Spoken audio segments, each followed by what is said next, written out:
contexto. El domingo pasado iniciamos esta enseñanza y nos basamos en 2 de Timoteo capítulo 1 versículo 7.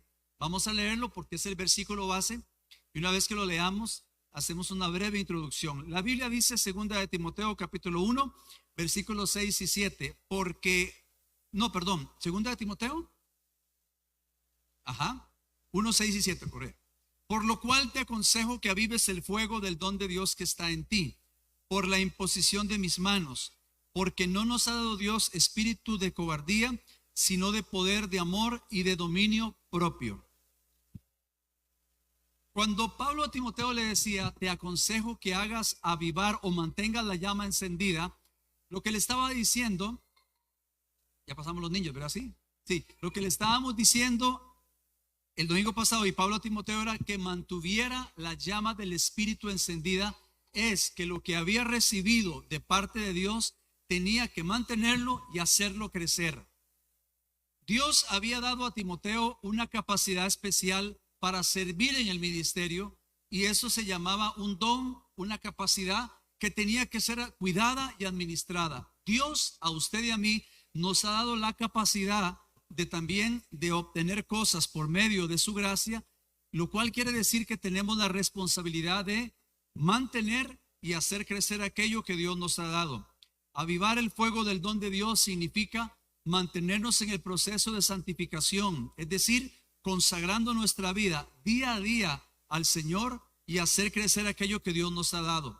Esto aplica para todos, aplica para aquellas personas que no conocen a Dios y al aceptarlo al Señor como Salvador de su vida, empieza la llama del Espíritu Santo a arder y a crecer su vida. Aquellos que ya somos creyentes y hemos aceptado al Señor como Salvador de nuestra vida, Dios nos dice, aviva lo que yo te he dado, haz mantener lo que yo he puesto en ti y hazlo crecer. Avivar el fuego del don significa que tenemos la responsabilidad como cristianos y creyentes de nosotros mantenernos en nuestra vida y que nuestra vida crezca todos los días. Como dice la Biblia, que la senda o el camino del justo es como la luz de la aurora que va en aumento hasta que el día es perfecto. Tenemos la responsabilidad de hacer crecer en nosotros aquello que Dios nos ha dado. Es decir, que la presencia de Dios siempre está en movimiento, el fruto del Espíritu siempre está activo, pero los dones y el poder del Espíritu Santo que Dios nos conceda a nosotros no van a crecer de por sí. Tienen que crecer a través de una constancia y una diligencia. Tienen que crecer a través de un sometimiento. Es decir, que le digamos, Señor, quiero más de ti, menos de mí. Quita lo que estorbe en mi vida y trae tu gloria, tu presencia, porque la llama del Espíritu significa mantenernos activos y vigilantes delante del Señor. Así que la oración, la fe, la obediencia y la diligencia son ingredientes importantes, es decir, porque debemos ser cuidadosos en aquello que Dios nos ha dado. Entonces, con esto, esta introducción es que Dios a nosotros, Dios a usted y a mí como iglesia nos ha dado grandes cosas y debemos mantenernos constantes en el Señor, es decir, ser cristianos activos, ser personas altamente productivas. Quiero preguntarle algo. ¿La Biblia para usted es absoluta o obsoleta? Es absoluta, porque algo obsoleto es algo que ya no sirve o si sirve ya está muy pasado, lo cual quiere decir que la Biblia nunca será obsoleta, siempre será absoluta porque es la palabra de Dios. Pero usted y yo somos cartas leídas y cuando nosotros hacemos crecer la llama del Espíritu y somos constantes en el sometimiento a Dios y buscamos a Dios, la gente va a leer su vida y mi vida y va a decir, la Biblia es absoluta porque a través de esta persona se dan a conocer las cosas buenas de parte de Dios. Lastimosamente hay gente que dice, para ser cristiano como él no, pero cuando te leen a ti tienen que leer a Cristo, tienen que leer la Biblia. Es decir, la Biblia en nosotros produce algo poderoso. Cuando ven tu vida y ven mi vida y ven el testimonio, entonces podemos decir al mundo, la Biblia es absoluta porque ha traído un cambio en mi vida. Por lo tanto, con esto quiero decirle que debemos avivar la llama del Espíritu en nosotros, no ser cristianos obsoletos, sino ser cristianos altamente productivos en todas las áreas, Pablo a Timoteo, cuando le dice, aviva el fuego del don de Dios que está en ti, decíamos también el domingo pasado que lo estaba haciendo desde la prisión. Él estaba encarcelado y encarcelado le decía: aviva el fuego del don de Dios que está en ti y vístete del nuevo hombre y anuncia la palabra y proclama la palabra, que la palabra de Cristo siempre sea predicada. Y Pablo en la cárcel, esperando su ejecución, le dijo a su discípulo Timoteo: avívate en Dios y no dejes que la llama del Espíritu se apague en ti. A nosotros Dios nos dice: avivémonos en su presencia y hagamos de Cristo siempre el centro de nuestra vida, y que nuestra vida sea delante del Señor altamente productiva en todas las áreas. Vamos a leer 2 de Pedro capítulo 1 versículos 5 al 8, y aquí nos vamos a adentrar en esta segunda parte de avivar el fuego del don de Dios, que es la llama de su Espíritu, es el regalo del cielo. 2 de Pedro capítulo 1 versículos 5 al 8 dice: vosotros también, amada iglesia, está hablando el Señor a usted y a mí en esta mañana, vosotros también, ya en esta hora, poniendo toda diligencia, por esto mismo añadid a vuestra fe virtud, a la virtud conocimiento, al conocimiento dominio propio, y al dominio propio paciencia, a la paciencia piedad, a la piedad afecto fraternal, y al afecto fraternal amor. Porque si estas cosas están en vosotros y abundan, no dejarán estar ociosos ni sin fruto en cuanto al conocimiento de la verdad. La Biblia nos dice que si nosotros practicamos los principios de la palabra, seremos altamente productivos, no vamos a estar ociosos y vamos a llevar mucho fruto. Todos tenemos fe, usted tiene fe, yo tengo fe, pero la Biblia dice que tenemos la responsabilidad, que a nuestra fe tenemos que añadirle los ingredientes que hemos leído. Si nosotros somos descuidados en nuestra vida espiritual, nuestra fe va a ser pasiva y no va a ser productiva, y lejos de ser productiva va a ser una fe fingida. No se trata solamente de hacer lo que tengo que hacer, sino ser productivo en aquello que estoy haciendo. Dice la Biblia: a la fe van a añadirle virtud. ¿Qué es virtud? Virtud es la capacidad para producir algo. Dice la palabra: a la fe añadan virtud. La fe es el punto de partida, es el fundamento. La virtud aquí se refiere a la excelencia moral o al valor para hacer lo correcto. Vean qué interesante. A la fe tenemos que añadirle la virtud. Dice la excelencia moral. Usted y yo tenemos fe en Dios, creemos en Dios, tenemos que añadirle virtud a esa fe. Tenemos que añadirle la capacidad para ser excelentemente o excelentes en todas las áreas, excelencia moral o al valor para hacer lo correcto. Porque tener fe no es solamente creer en la mente, tener fe es actuar con integridad. Una cosa es que nos congreguemos y otra cosa es que nos consagremos. ¿Por qué digo esto? Porque el congregarse es parte del culto, es parte de nuestra vida devocional, parte de nuestra entrega. Pero cuando vamos más allá de solamente congregarnos y nos consagramos, entonces nuestra fe comienza a ser altamente productiva. Cuando yo digo que debemos ser excelentes en la parte moral, es porque tenemos que tener esa capacidad, esa virtud de añadirle a la fe algo sobresaliente. Es actuar con excelencia, actuar con integridad. Cuando hablamos de integridad, a la mente se viene Job. Job, dice la Biblia, que fue un hombre íntegro, un hombre productivo en su fe. Él creyó en Dios, él se abandonó en Dios, él publicó a través del testimonio su vida en Dios. Tal es así que la Biblia menciona que cuando Job llegaba a un lugar, los jóvenes callaban y decían: ahí viene Job. Era un hombre de respeto, un hombre de testimonio. Sin embargo, la fe de Job fue más allá de lo que la gente veía, porque en el momento difícil, cuando Job pierde el patrimonio, pierde la familia y vino una gran prueba, aún en medio de la prueba, Job mantuvo su integridad, dando a entender que mantuvo su fe. La fe no fue pasiva, fue activa en tiempos difíciles y en tiempos de decadencia. Con esto lo que quiero decirle es que la llama del Espíritu debe estar encendida. Cuando vengan problemas, las angustias y venga en los embates de la vida, es cuando más fuertes debemos de ser. Y es por eso, es que la fe debemos añadirle la capacidad para producir algo, la excelencia moral. Luego dice la Biblia: a la virtud añadamos, o vamos a añadir el conocimiento. A la virtud vamos a añadir conocimiento. No es solo conocimiento intelectual, sino la sabiduría práctica. Saber distinguir entre lo bueno y lo malo y conocer mejor el carácter de Dios para tomar decisiones correctas. Vean qué interesante. A la fe hay que añadirle virtud, la capacidad para producir algo. A la virtud hay que añadirle conocimiento, pero no solo conocimiento intelectual, porque conozco personas que son estudiadas en el ámbito intelectual, son preparadas, son ricos, son dichosos, prósperos para ellos mismos, pero no son ricos ni prósperos para con Dios, porque se preparan en el términos seculares o en el mundo, pero no se preparan para la eternidad. Entonces debemos añadir a la virtud del conocimiento, no solamente intelectual, porque debemos prepararnos en todas las áreas, sino que debemos sembrar y crecer para la eternidad, porque estamos de paso en la tierra. En cualquier momento partimos de esta tierra, ya sea por un arrebatamiento que la Biblia dice que va a suceder, o porque a usted y a mí Dios nos llame. Acá en esta casa hemos visto gente partir, y le hemos visto partir en el Señor. Es decir, ya gente no está con nosotros, pero lo más importante es que ya se están graduando o se graduaron en el cielo. ¿Por qué? Porque debemos sembrar para la eternidad, debemos adquirir conocimiento. Repito, no solo prepararnos en términos seculares, hay que estudiar, hay que trabajar, hay que avanzar, pero hay que prepararnos para graduarnos en el cielo para la eternidad. Hay que añadir el conocimiento espiritual para tomar sabias y correctas decisiones. Esto es muy importante. La sabiduría de este mundo es limitada. La sabiduría en Cristo o divina es ilimitada. ¿Por qué decimos esto? Porque hay gente que está muy bien preparada, pero cuando se trata de términos espirituales y a dónde van a pasar la vida eterna, no lo saben.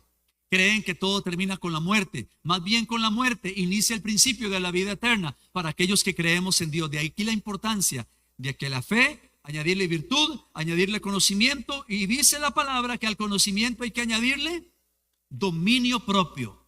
El dominio propio es un fruto del Espíritu. Vaya usted relacionando o apuntando o grabando en su corazón de que la Biblia dice que para mantener avivada la llama del Espíritu Santo, o nosotros ser altamente productivos espiritualmente hablando y ser bendecidos a la fe que tenemos, debemos añadirle lo que estamos hablando. Y cuando decimos que al conocimiento hay que añadirle dominio propio, es que de nada sirve saber mucho si no podemos controlarnos a nosotros mismos. Es el autocontrol sobre nuestros deseos, emociones, temperamento y pasiones.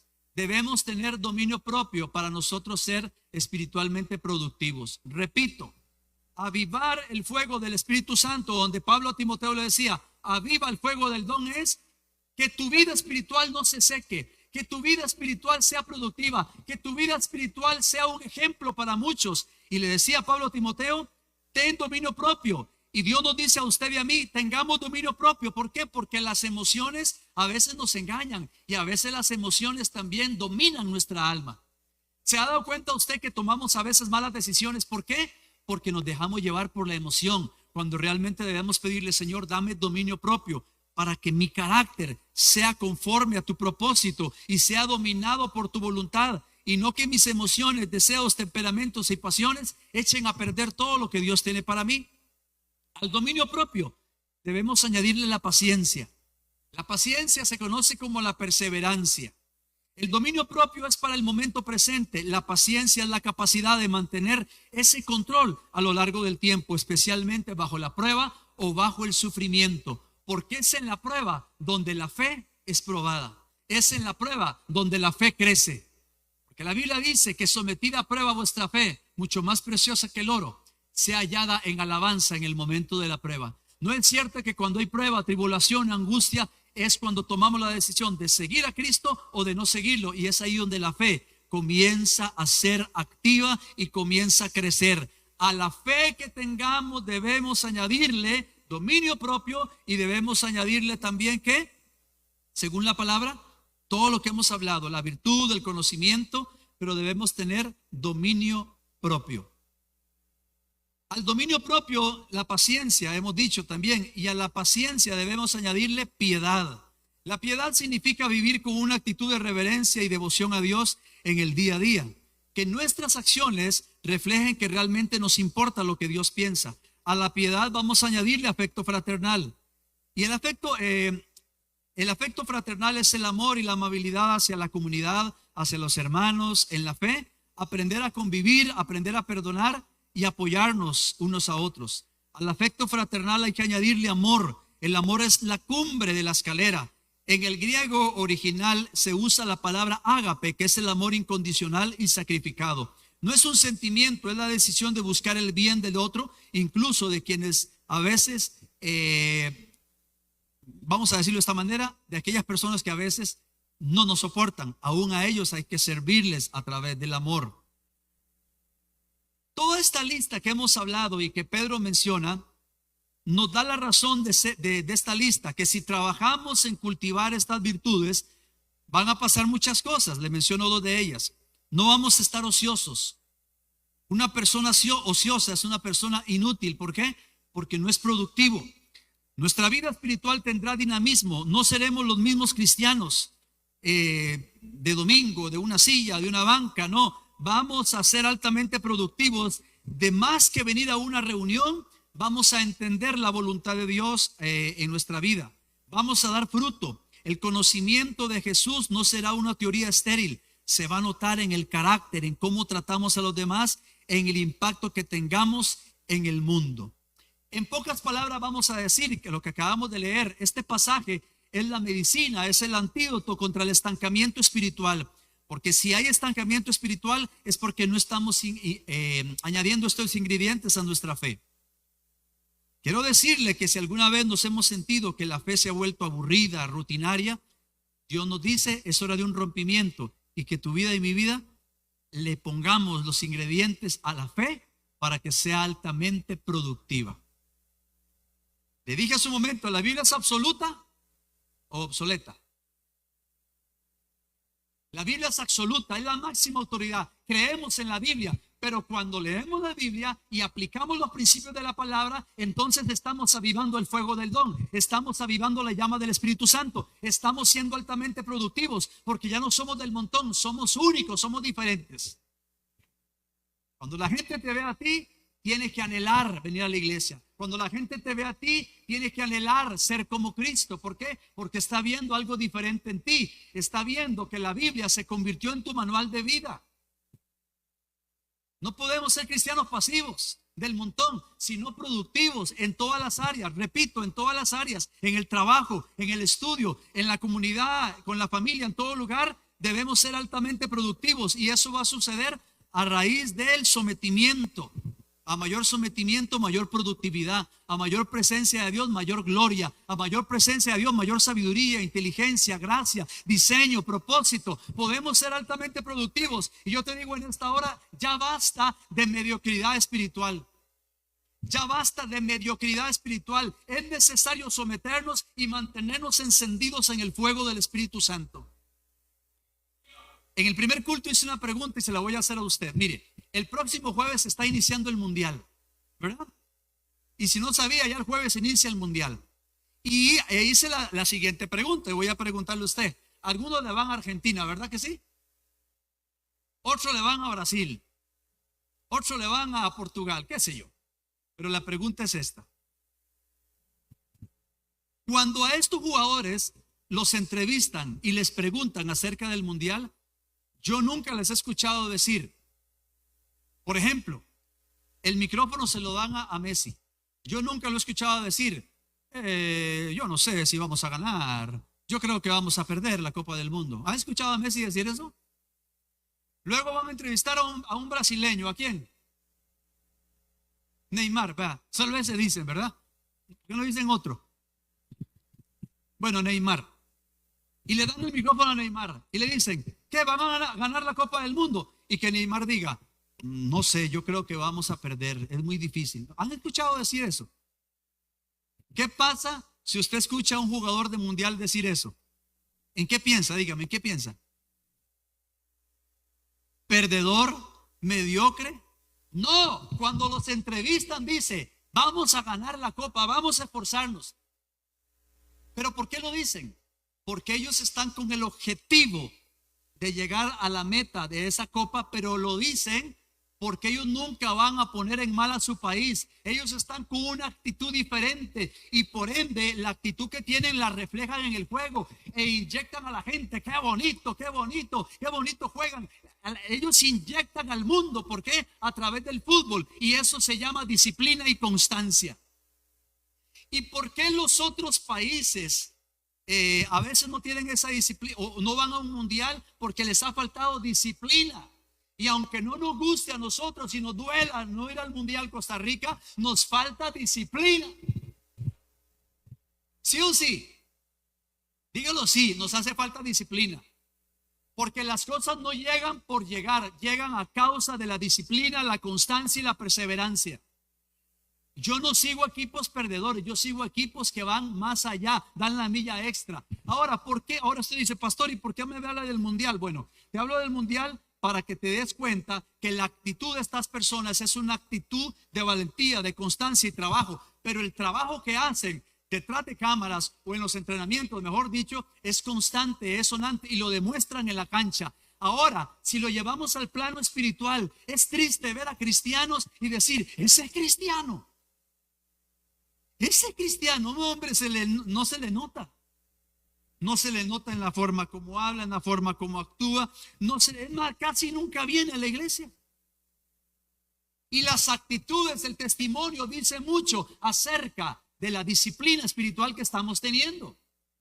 Un cristiano se le nota hasta en la forma de caminar, se le nota en la forma de hablar, se le nota en la forma de vestir y de conducirse, ¿sí o sí?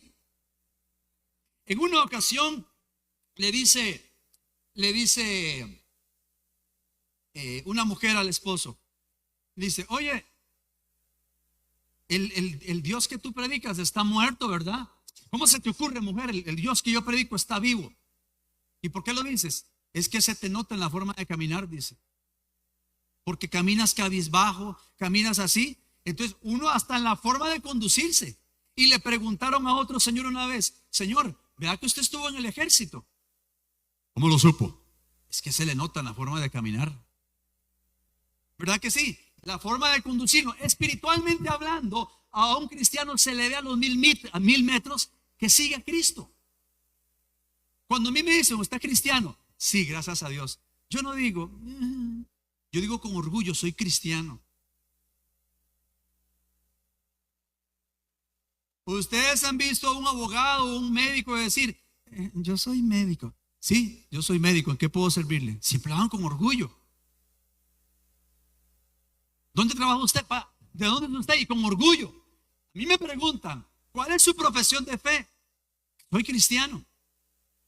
Y más que palabras, le pido a Dios que me ayude para reflejar sus principios en la humanidad a través del testimonio. Que todos puedan ver a Jesús en ti, que todos puedan ver a Jesús, que todos puedan ver el amor de Dios en ti, que todos puedan ver que en ti hay una semilla de gloria y esperanza. Que cuando el mundo dice no se puede, tú puedas decir sí se puede. Y tú puedas decir bajo la guianza del Espíritu Santo, así dice el Señor, y Dios te da palabra de sabiduría para aquel que está débil, para aquel que está oprimido, para aquel que está enfermo.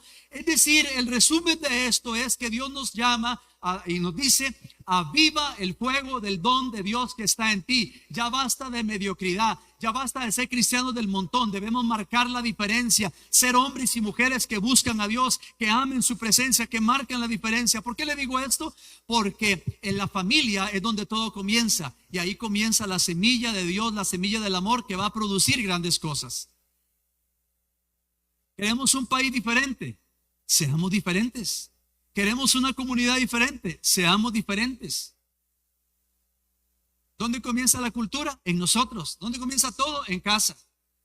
Entonces lo que pretendo decirle es que ser cristiano es más que decir gloria a Dios, amén, aleluya. Ser cristiano es reflejar la vida de Cristo y que la gente pueda leer la Biblia en mí. Tal vez la gente no va a leer la Biblia, pero cuando ve tu vida va a leer la Biblia a través de tus testimonios. ¿Cuál era la condición de Pablo cuando le dijo a Timoteo, aviva el fuego del don de Dios que está en ti? En la cárcel. Él estaba en la cárcel. ¿Cuál era la situación de la iglesia en ese tiempo de Pablo? ¿Quieres saberla? Número 1, Pablo estaba en la cárcel. Número 2, habían divisiones entre la iglesia de Éfeso. Esta iglesia de Éfeso fue la que Pablo en su momento fundó y pastoreó. ¿Y qué creen? Estaba en la cárcel y le dieron la espalda. ¿Será fácil eso? No, no es fácil. Qué triste es que cuando tú necesites te dan la espalda. ¿Cuánto les ha pasado? Y qué triste es decir, me dieron la espalda, me abandonaron. Pero el propósito de Dios nunca te ha abandonado. El tema aquí es que Pablo le dijo, Timoteo, no dejes de predicar la palabra, y estaba en la cárcel. Él no estaba diciendo, mira, Señor, cómo me tiene Timoteo, mira. No, no, no. No importa que yo esté encarcelado. Predica la palabra. Sea un cristiano diferente. Sé un cristiano diferente. Mis amados hermanos, y habían divisiones. Es más, no lo busque, vamos a leer por factor tiempo aquí, mis hermanos de Cabot. Segunda de Timoteo, capítulo 1, versículo 15. Solo anótelo, pero léalo conmigo en la pantalla. Segunda de Timoteo, capítulo 1, versículo 15 dice: ya sabes esto, que me abandonaron todos los que están en Asia, de los cuales son Figelo y Hermógenes, dando a entender que lo habían abandonado. Había apostasía en ese momento. Segunda de Timoteo, capítulo 2. Versículos 17 y 18. Ahí mismo, segunda de Timoteo 2, 17 al 18. Léalo, anótelo para que lo lea en su casa con detenimiento. Dice: y su palabra carcomerá como gangrena, de los cuales son Himeneo y Fileto, que se desviaron de la verdad, diciendo que la resurrección ya se efectuó, y trastornan la fe de algunos. Había apostasía en ese tiempo. Vuelvo a repetir, Pablo en la cárcel, le dieron la espalda, había apostasía. Era el momento para decir, ya no sigo más. Pero Pablo dice, es el momento que más hay que avanzar. No puedo detenerme. Mire, segunda de Timoteo capítulo 4, versículo 10, léalo en la pantalla. Segunda de Timoteo 4, 10 dice: porque Demas me ha desamparado. Era otro personaje, otro hombre. Demas me ha desamparado, amando a este mundo, y se ha ido a Tesalónica. Segunda de Timoteo 4, 10. Porque Demas, era otro hombre, me ha desamparado, amando a este mundo, y se ha ido a Tesalónica. ¿Estamos leyendo? Demas me ha desamparado, se fue para el mundo, abandonó las cosas del Señor. ¿Qué pasaba en ese tiempo? Segunda de Timoteo 4, 16, 17. No lo busque, léalo de la pantalla. Segunda de Timoteo 4, 16, 17.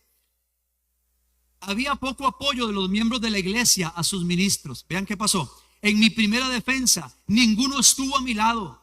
Qué triste, ¿verdad? Ninguno estuvo a mi lado, sino que todos me desampararon. No les he tomado en cuenta, pero el Señor estuvo a mi lado y me dio fuerzas para que por mí fuese cumplida la predicación, y que todos los gentiles, es decir, los no judíos, oyesen. Así fui librado de la boca del león. Qué poderoso lo que Pablo decía. Algo más todavía, algo más. Segunda de Timoteo 4:14. Anótelo, hermano, porque tiene que leerlo en su casa. Dice: personas que se dedicaban a causarle daños a los que servían a Dios. Alejandro el calderero me ha causado muchos males. El Señor le pague conforme a sus hechos. Lo pongo nuevamente en contexto. Pablo a Timoteo estaba en la cárcel, lo abandonaron, había apostasía, muchos se fueron para el mundo, muchos no escuchaban la palabra. Era el momento confuso para no seguir, pero Pablo dice, tengo que seguir. ¿A quién le daba el consejo? A Timoteo. ¿Quién era Timoteo? Un discípulo de Pablo. ¿Y saben ustedes cuál era la condición de Timoteo? Se lo voy a decir rápidamente. Timoteo, dice la Biblia, que era un poco tímido. Segunda de Timoteo 1:8, estamos leyendo rápido la Biblia por factor tiempo. Segunda de Timoteo 1:8 dice: por tanto, no te avergüences de dar testimonio de nuestro Señor, ni de mí, preso suyo, si no participa de las aflicciones por el evangelio según el poder de Dios. Dice, no te avergüences. Tal vez Timoteo era un poco tímido. No te avergüences, no te avergüences. También dice la Biblia que Timoteo padecía alguna enfermedad. No se sabe exactamente qué es, pero primera de Timoteo 5:23, vamos a leer de la pantalla. Primera de Timoteo 5:23 dice: ya no bebas agua, sino usa un poco de vino por causa de tu estómago. Primera de Timoteo 5:23, vamos rápido. Dice, ya no bebas agua, sino usa un poco de vino por causa de ¿qué?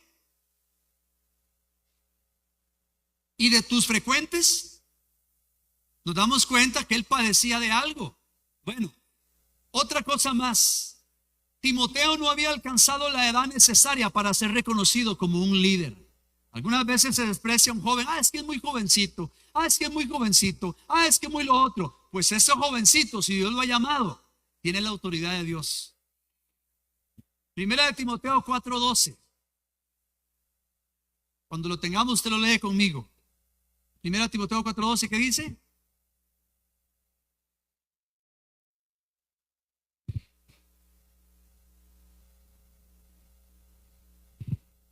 Vamos a ver, los que están jóvenes de edad, 15, 20, 25, 30. Qué lindo, ¿verdad? ¿No quiere que cambiemos la edad? Yo les cambio la edad. Ninguno te desprecie por ser joven. Sé ejemplo, dice, en palabra, en conducta, en amor, espíritu, fe y pureza. Entonces, algunos decían que era muy joven todavía para que pudiese liderar. Y Pablo le dice a Timoteo, Timoteo, no dejes que nadie te diga que no puedes hacerlo. Es más, le doy un consejo a ustedes, hermanos y hermanas, que nadie tenga en poco lo que Dios le ha dado, porque a usted Dios le ha dado muchas cosas. Repita conmigo, nadie. Ok, repita como que ya va a almorzar, así con ganas. Nadie te puede poner el pie encima, a menos que tú lo permitas. Ahora dígalo a título personal. Nadie puede ponerme el pie encima, a menos que yo lo permita. En tu trabajo, eso no puede. Pues ese que no puede, que dice en el trabajo, Dios le ha dado la gracia y la sabiduría para ponerlo en puestos de privilegio. Aquí yo tengo testimonios de gente que Dios le ha llevado a cosas grandes por causa de ¿qué? De la gracia que Dios le ha dado. Yo le puedo contar testimonios tal vez de lugares o con personas o ¿cómo llamarle también? O tal vez algún premio que hemos obtenido en su momento en un lugar donde estuvimos trabajando. ¿Y por qué obtuve el premio? No fue por mi capacidad, sino por la capacidad que Él me ha dado por su gracia y su favor. No les puedo contar por factor tiempo, pero se lo digo con conocimiento de causa y como testimonio. Dios puede ponerte en lugares donde la gente nunca pensó que estarías. Pero es que, pastor, a mí me falta mucho. Ya deje de poner tanto pero y haga las que Timoteo hizo. Lo que Dios me ha dado, lo voy a tomar y lo voy a hacer crecer y voy a avivar esa llama. Número 1, para exaltar a Dios. Número 2, para ser altamente productivo. Número 3, para que todos puedan ver a Cristo. Y número 4, para que todos puedan alcanzar la gracia a través de mis acciones, a través de mis palabras. Que seamos ejemplo en palabra, conducta, amor, fe, pureza. Todos los que estamos acá somos llamados a eso. Así que ya basta de mediocridad. Ahora sí comprendió por qué le puse el ejemplo del mundial. Porque los jugadores no hablan mediocremente, hablan con seguridad. ¿Y por qué? Porque ya entrenaron y lo van a demostrar en la cancha. Usted hable con seguridad, hable con autoridad. ¿Y por qué? Porque ya ha demostrado en la intimidad, en la oración, que usted está creciendo. Leamos primera de Corintios, capítulo 9, versículo 24 en adelante. Búsquelo, perdón, no lo busque, anótelo, véalo en la pantalla. Primera de Corintios, capítulo 9, versículo 24, un versículo que me gusta mucho. ¿Lo tenemos ya? De una vez. ¿No sabéis que los que corren en el estadio, todos a la verdad corren, pero uno solo se lleva el premio? Corred de tal manera que lo obtengáis. Versículo 25. Todo aquel que lucha, de todo se abstiene. Ellos a la verdad para recibir una corona corruptible, pero nosotros una incorruptible. El otro versículo que dice: así que yo de esta manera corro, no como a la aventura, de esta manera peleo, no como quien golpea al aire. Y el otro versículo: sino que golpeo mi cuerpo y lo pongo en servidumbre, no sea que habiendo sido heraldo para otros, yo mismo venga a ser eliminado. Este versículo que acabamos de leer de primera de Corintios, capítulo 9 y versículo 24, quiero que preste atención en esta versión que lo vamos a leer. Esta versión nos va a dar mayor amplitud. Primera de Corintios 9, 24. Quiero que escuche con atención lo que dice esta versión de la palabra. Pablo decía: cuando hay una carrera, todos corren para ganar o para perder. ¿Se da cuenta? Si usted le pregunta a Brasil, ¿qué van a ir a perder? No, vamos a ir a ganar, dicen. Si le pregunta a Argentina, ¿van a perder? No, ellos dicen con seguridad. ¿Por qué? Porque van a ir para ganar, no a ver si ganan. Entonces, cuando hay una carrera, un partido o cualquier disciplina en el deporte, todos corren, en este caso el atletismo, corren para ganar. Pero ¿cuántos se llevan el premio? La mentalidad mediocre es, vamos en una carrera de 100 personas. Uy, no, ya, el hermano Julio va adelante. No, hombre, yo ya no. No. Julio va adelante, voy a correr más fuerte porque todos vamos a entrar a la meta. Porque la Biblia dice, corran de tal manera para alcanzar. Dice, todos corren para ganar, pero uno se lleva el premio.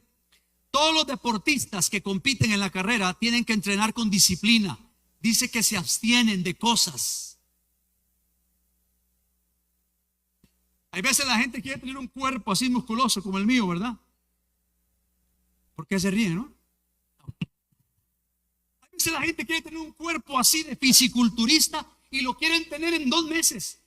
Hermano Michael, ¿se puede en 2 meses tener un cuerpo así de fisiculturista? No se puede. Se lleva tiempo para tener un cuerpo desarrollado y a eso hay que sumarle la disciplina de la alimentación. Esto es fácil entenderlo. Espiritualmente hablando, si queremos ser altamente productivos, debemos abstenernos de los deseos carnales, abstenernos de aquello que nos resta la libertad en Cristo o que nos impide avanzar. Muchas veces dicen, Señor, yo quiero tu bendición, pero no queremos el sacrificio de someternos. ¿Me da permiso de decirle algo? Los domingos es el día para estar congregándose. Y pastor, ¿puedo ir a la playa de vez en cuando? De vez en cuando vaya a la playa, pero que no se le haga una costumbre. Que ya se puso serio. Ya por eso no me va a invitar al almuerzo al final. No importa, sigamos. Lo que quiero decirle es que disciplina es tomar la decisión de seguir a Cristo. Un soldado cuando entra al ejército tiene que tener disciplina. Si entra una persona ahí que es indisciplinada, hora de levantarse. No, hombre, yo me levanto a las 7, a las 8. 4 de la mañana, vamos para arriba. Oiga, y no crean, hay algunos ejércitos que no son así como, papito, levántese ya. Hora de levantarse. Y quien no hace caso, ¿qué creen? No son como algunos cristianos que se resienten por cualquier cosa. Si no hace caso, va a disciplina en el pecho. Al peso. 50 lagartijas, va de castigo. Y ojalá fuera eso, más todavía. Y los entrenan para ser verdaderamente soldados. No soldaditos raquíticos que se caen por cualquier cosa. A veces hay cristianos de chocolate que por cualquier cosa se deshacen. Ay, ya me hablaron, ya me voy. Ay, esto ya me voy. Ya llegué a andar en... Sea un cristiano, hermano, fuerte. No todos los días son iguales. Hay días que uno a veces no quisiera, pero Señor, voy a tu presencia. Cuando usted se canse, no desista, sino bien descanse y siga. Cuando usted se canse, descanse, pida consejo y siga, tome fuerzas, pero nunca abandone aquello que Dios le ha dado. Si queremos ser soldados, debemos tener disciplina, hermano. O usted, vuelvo al mundial, o usted cree que al mundial van los que son los más bonitos de cara.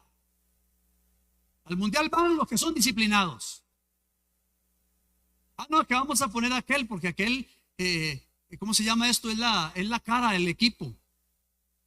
Es la imagen del equipo. No. Vamos a ponerlo porque él ha demostrado con disciplina que se merece ese lugar.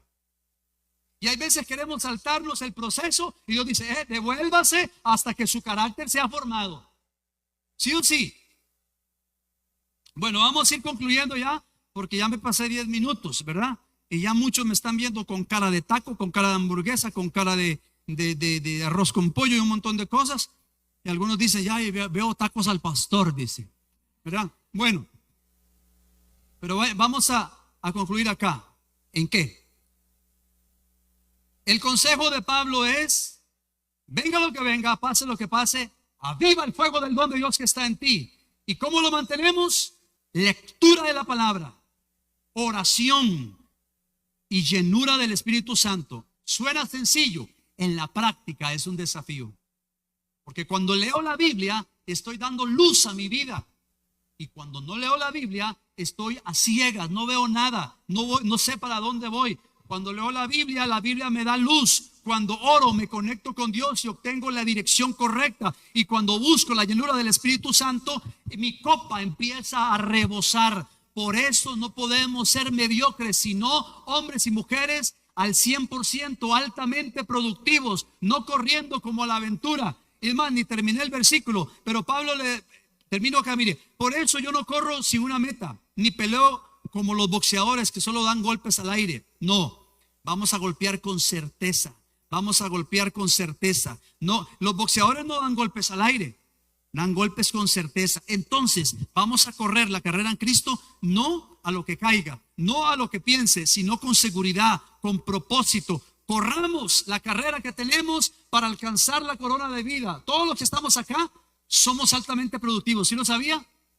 Pero a veces nos falta disciplina. Así que lo vamos a hacer, vamos a orar y vamos a caminar en disciplina. Nos ponemos en pie en el nombre de Jesús, puestos en pie, y vamos a orar y le decimos al Señor: amado Señor, gracias por este momento, por esta palabra, por tu presencia, por esta reunión. Gracias por tu fidelidad. Te pido, mi Señor amado, que todos los que estamos acá en esta hora y los que están a través de la red social escuchando y viendo el mensaje, te pido, Señor, que nos ayudes a ser cristianos, que marquemos la diferencia, que avivemos el fuego del Espíritu Santo, que no seamos mediocres en la vida espiritual, sino que seamos altamente productivos en las cosas de Dios. Porque si somos productivos en las cosas de Dios, seremos productivos en la familia, en el trabajo, en el estudio, donde quiera que estemos y vayamos, la gente verá a Jesús en nosotros, porque hemos puesto el fundamento de la fe en nuestras vidas, y a la fe le hemos añadido la virtud, conocimiento, dominio propio, el amor, la piedad, el afecto fraternal. Padre, ayúdanos a no ser vagos espirituales, sino ser gente diligente que busca tu presencia, no importa lo que venga, no importa lo que pase.